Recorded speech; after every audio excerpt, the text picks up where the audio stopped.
오늘도 말씀을 깨닫는 지혜와 응답받는 기도의 은총이 우리에게 넘치게 될 줄로 믿습니다. 오늘 본문은 고린도 후서의 말씀입니다. 이 사도 바울은 고린도 교회에 총 4편의 편지를 씁니다. 그 중에서 이 보내진 편지는 고린도 전서와 고린도 후서가 되고요. 마음을 담아서 편지는 썼지만 이 보내지 못한 편지가 또 2편이 있습니다. 그래서 이를 보내지 못한 편지다라고 부르기도 합니다.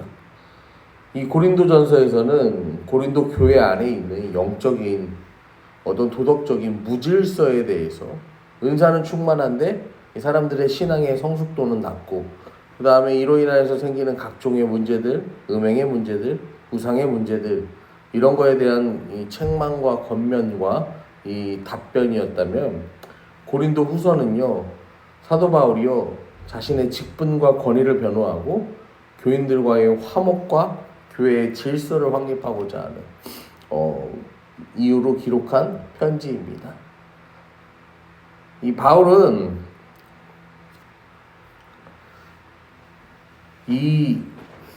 항상 그 평생의 사역 동안요 계속해서요 바울의 사도성을 부정하는 무리들이 있었습니다.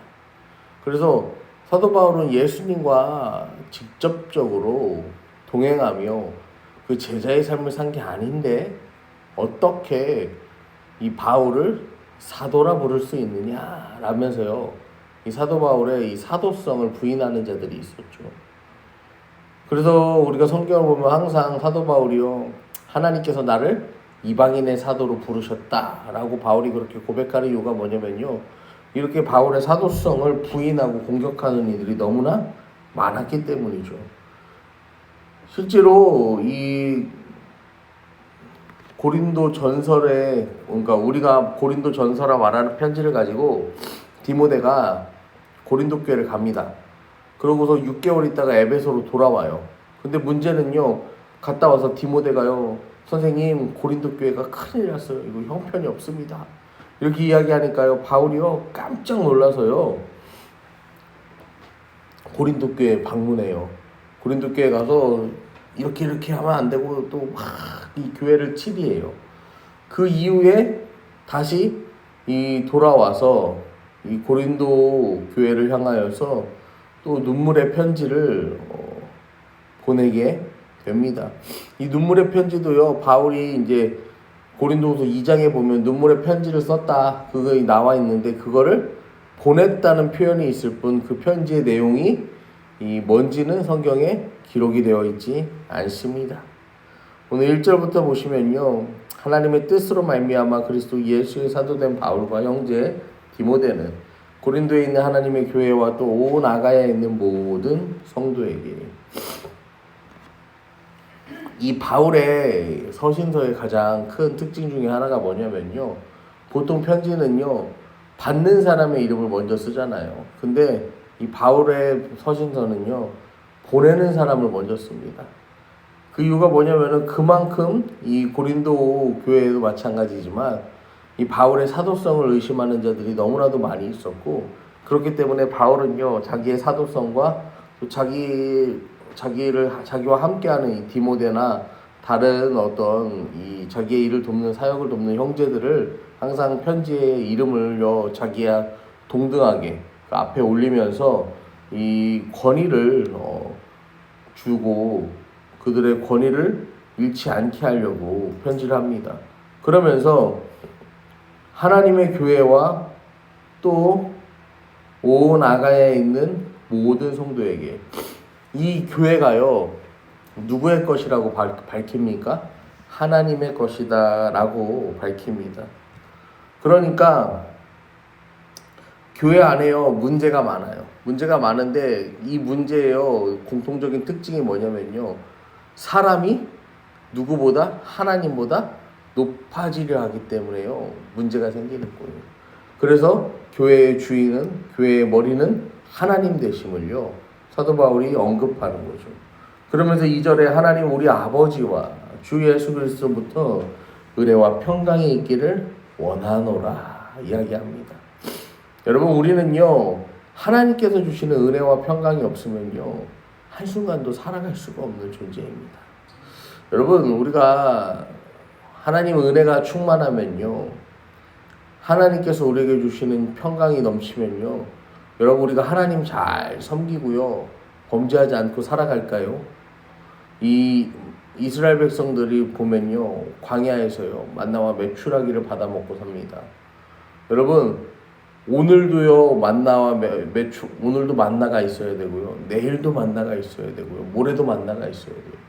근데 이스라엘 백성들은요 하나님이 주시는 만나와 메추라기, 반석에서 솟아나는 샘물이 아니면요 살 수가 없거든요. 살 수가 없는데 뭐합니까? 여전히 범죄하고, 여전히요 하나님을 거부하고요, 여전히요 자기들 멋대로 살아가는 모습을 보여줍니다. 여러분, 은혜를 경험하고 살면서요 은혜를 잊어버리는 거예요. 여러분, 우리의 삶에 이루어지는 모든 것이 은혜임을 기억하시기를 바랍니다. 그리고 그 은혜로 말미암아서 우리의 안에 하나님의 은혜와 평강이 임하는 복된 인생을 살아가고 있음을 날마다 기억하는 저와 여러분 되기를 소망합니다. 그러면서 이제 바울이요 하나님을 이렇게 표현합니다. 그는 우리 주 예수 그리스도의 하나님이시요 자비의 하나님이시요 모든 위로의 하나님, 우리 주 예수 그리스도의 하나님, 자비의 하나님, 위로의 하나님, 이 하나님의 속성을요 세 가지로 부릅니다. 여러분, 그러면서 4절 말씀이요 위로를 받을 사람이 누군지 알려주는데, 우리의 모든 환난 중에서 우리를 위로하사 우리로 하여금 하나님께 받는 위로로서 모든 환난 중에 있는 자들을 능히 위로하게 하시는 이시로다. 이 환난이라는 단어는요 들립시스라고 해서요 위에서 누르는 압착, 그러니까요 견디기 힘든 고난을 상징하는 거예요. 이 견디기 힘든 극심한 고난을 겪을 때요 여러분, 누가 와서 우리를 위로한다고 해도요 그게요 우리 귀에 제대로 들리지 않아요. 그런데요 하나님의 위로는 사람의 위로와는 달라서요, 하나님은요 모든 환난 중에 있는 자들을 능히 위로하게 하시느니라고 소개합니다. 여러분, 우리가요 어떤 환난과요 시험과요 고통과요 고난 가운데 어려움 속에요 외로움 속에요 빠져있다 할지라도요 우리 하나님은요 모든 것을요 능히 위로하실 수 있는 분이심을 여러분 기억하시기를 바랍니다. 그래서요 하나님은요 우리의 고난을 위로해 주시고요 우리 안에 우리와 함께 하시는데, 그 하나님의 위로가 무엇이냐면 5절에 보면요 그리스도의 고난이 우리에게 넘친 것 같이 우리가 받는 위로도 그리스도로 말미암아 넘치는도다. 여러분, 하나님이 위로하시는데요 그 고난을 들어서요 어디로 치워주시는 게 아니에요. 고난이 넘치는 것만큼 위로도 어떻게 해요? 넘치게 주신다는 거예요. 여러분, 바울은요 복음을 전하면서요 굉장히 많은 고난을 겪습니다. 고난이 넘쳐나요. 그래서요 오늘 본문에서도 이야기하는 것처럼 바울은요 고난으로 인하여서요 뭐라고 합니까? 자기들이요 죽었다고 생각을 합니다. 여러분, 그런데요 그런 극심한 고난 가운데서요 바울이요 강인한 정신력을 가지고 이겨낸 게 아니라 고난이 넘치는 것만큼 하나님의 위로도 넘쳤기에 그 모든 것을 바울이 감당할 수 있었던 것입니다. 여러분, 우리도요 예수님 때문에 고난받지만 예수님 때문에 위로받습니다. 여러분, 우리 주님은요 우리에게 고난의 길을 걸어가라고 말씀하시지만 동시에 위로도 함께하여 주심을 믿으시기를 바랍니다. 그러면서 이제 또 6절에도 보시면 우리가 환난 당하는 것도 너희가 위로와 구원을 얻게 하려고, 우리가 위로를 받는 것도 너희가 위로를 받게 하려는 것이니 이 위로가 너희 속에 역사하여 우리가 받는 것 같은 고난을 너희도 견디게 한다라고 말합니다. 여러분, 환난은 인내는 연단은 소망을 낳는다 하였습니다. 소망은요 이 구원과 뗄래야 뗄 수 없는 것처럼 이 환난도요 우리의 구원과 관계가 있습니다. 환난은요 모든 믿는 자들에게는요 구원의 길에서 벗어나지 않도록요 계속해서요 우리를 연단하는 시련의 과정인 거예요. 그리고요 우리가 그것을요 감당하며 살아갈 때 고난이 사라지는 위로가 아니라 고난 가운데 있는 우리에게요 더 큰 위로를 부으시는 하나님의 위로를 받음으로 고난을 이길 수 있음을 이야기합니다. 여러분, 고난은 피하는 것이 아니죠. 풍랑도 피하는 게 아니죠. 어떻게 해요? 그 풍랑 가운데 풍랑보다 더 크신 예수님, 풍랑보다 더 크신 주님, 고난보다요 더 크신 그 주님 곁으로 한 발자국 나아갈 때 여러분 우리는 승리하게 됨을 믿으시기를 바랍니다.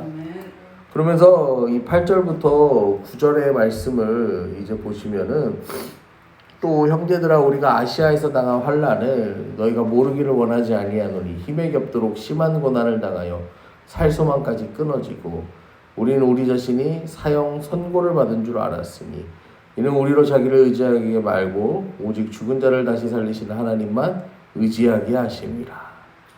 이 터키 서부 지역 오늘날로는 여긴데 이제 성경에서는 아시아라고 하죠. 이 아시아 교회에서 당한 바울의 환난에 대한 어떤 간증이에요. 구체적으로는 어떤 환난을 당했는지 나와 있지는 않지만요. 이미 우리가 성경을 통해서요. 그 아시아에서 복음을 전할 때 이 아데미 신상을 만드는 그 은장색이 데메드리오가 일으킨 뭐 폭동, 이로 인해서 생명의 위협을 받고 뭐 쫓겨나고 뭐 이런 일들이요 비일비재하게 바울의 사역 가운데 이제 일어났죠. 아니면 그거보다 성경에는 기록이 되어 있지 않지만 더 큰 환난을 겪었을 수도 있어요. 힘에 겹도록 심한 고난을 당하여 살 소망이 끊어지고 사형 선고를 받은 줄 알았다라고 말할 정도로요. 바울의 인생은요 쉽지 않았어요. 바울이요 오늘 고린도 교인들에게 이 편지를 이렇게 보낸 이유는요. 나를 불쌍하게 여겨달라고. 나 이렇게 고생하는데 나 좀 불쌍하게 보고 나 좀 사도로 인정해줘라. 여러분 그런 이유에서 바울이 이렇게 말하는 게 아닙니다. 나는 그럼에도 불구하고 오직 하나님만 의지하였다. 라고 바울은 오늘 말하고 있는 것입니다. 여러분 우리는요 이 세상을 살아갈 때요 하나님만 의지해야 돼요. 내가 환난을 당하잖아요. 환난 당한 게요 자랑이 아니에요. 이 환난 가운데서요 도우시는 하나님을 보는 것이요 여러분 그것이 우리의 자랑이 되어야 되는 거예요. 여러분 이 환난을 통하여서 내가 하나님으로부터 벗어나지 않고 오직 그 주님을 따라간다. 여러분 그것이 우리의 자랑이 되어야 되는 거예요. 또 이 환난 가운데 하나님의 위로가 넘쳐남을요 증거하는 것이 우리의 자랑이 되어야 하는 것입니다. 그 모든 것을요 환난 가운데 함께 하신 하나님을 바라보는 바울이요 오늘 이렇게 고백합니다. 그가 이같이 큰 사망에서 우리를 건지셨고 또 건지실 것이며 이후에도 건지시기를 그에게 바라노라. 과거에도 일하신 하나님이요 오늘도 일하고요 미래에도 일하시는 거예요. 여러분 과거에도 나와 함께 하신 하나님이요 오늘도 나와 함께 하시고 앞으로도 나와 함께 하실 것이에요. 그래서 너희도 우리를 위하여 간구함으로 도우라. 우리가 많은 사람의 기도로 얻은 은사로 말미암아 많은 사람이 우리를 위하여 감사하게 하려 합니다. 이 모든 것이 환난에서 건진받는 이 바울의 삶을 보는 모든 사람들이 하나님께 감사함으로 살아갈 것을 바울은요 권면합니다. 여러분 은사, 이 은사를요 세번역 성경에서는 은총으로 번역을 합니다. 여러분 은사는요 하나님이 주신 선물을 말하는 거예요. 하나님이 주신 그 선물 카리스마 하나님께서 일방적으로 부어주시는 거예요. 여러분 주님께서 우리에게 지금 원하시는 것이 무엇이냐면요 주님께서 우리에게 원하시는 것은요 우리가 많은 사람의 기도로 얻은 은사 이게 뭐예요? 중보의 힘을 말하는 거예요. 그 중보의 은사 중보의 은총으로 말미암아서 많은 사람이 우리를 위하여 감사하게 하려 합니다. 우리가요, 여러분, 이웃을 위하여서요, 또 남을 위하여서, 우리가 또 사역자들을 위하여서, 이 주님의 일을 감당하는 사람들을 위하여서요, 중보하며 기도하면요, 여러분, 이것이요, 그들이요, 그 환난과 고난을 이겨내는 힘이 됩니다. 그리고요, 그로 말미암아서요, 우리의 신앙은 더욱더 성숙하여지고요, 우리가 하나님 안에서요, 하나님이 부어주시는 그 은혜로요, 충만한 삶을 살아가게 됩니다. 여러분, 이 시간 우리가 함께 말씀을 붙잡고요, 기도하며 나아가실 때요, 여러분, 내가 하나님께 감사하면 감사할수록요, 내가 기도하면 기도할수록요, 여러분, 우리의 이웃은요, 또 우리가 중보하는 그 모든 이들은요, 힘을 얻습니다. 그리고요, 이 환난 가운데서 이 환난을 능히 이겨내는 하나님의 도우심을 경험하며 살아갈 수 있게 됩니다. 오늘도 하나님께서 우리와 함께 하십니다. 오늘도 하나님이 우리 가운데 역사하시고 여러분 우리를 도우실 것을 믿으시기를 바랍니다. 우리 이 시간 오늘 말씀을 붙잡고 주님의 이름을 한번 간절히 부르고 기도하며 나아가겠습니다. 우리 함께 기도하시겠습니다.